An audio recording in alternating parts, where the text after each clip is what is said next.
Football Association has decided to charge Anelka following his controversial goal celebration gesture.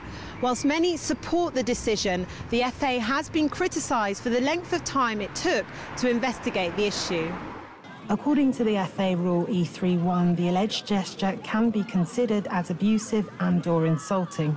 Several members of the Jewish community have condemned the so-called canal gesture used by the player. Anthony, you were at the match. Tell us what you think about the gesture Anelka made. I thought that the gesture was an appalling thing to do.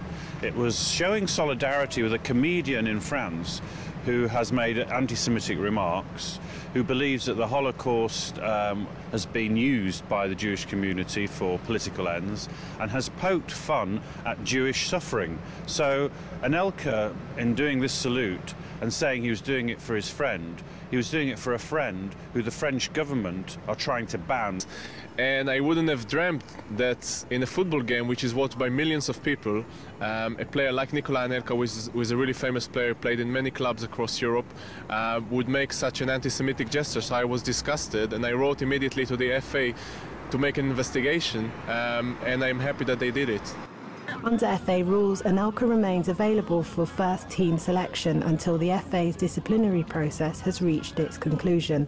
Following this, the club will conclude its own internal inquiry, but despite the charge, many are upset about the length of time taken for the FA to investigate the incident.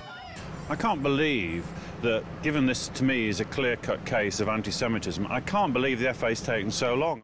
What have they been doing? They've been thinking about the Quenelle salute. Well, you just had to go to Google, you just had to look up Dudonne, and that would take all of 5 minutes to find out that this comedian is an anti-Semite. And in light of the players' actions, club sponsor Zoopla, which is co-owned by Jewish businessman Alex Chesterman, have confirmed that they will end their £3 million sponsorship deal at the end of the season.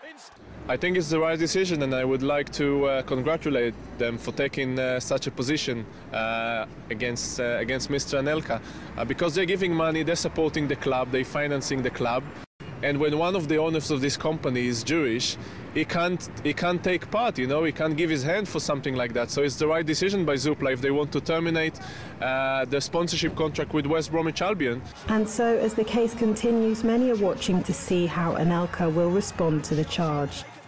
While there's significant support for the outcome of the investigation, many believe that the time taken to reach a decision is unacceptable. This is Celestina Olulode for JM1 in London.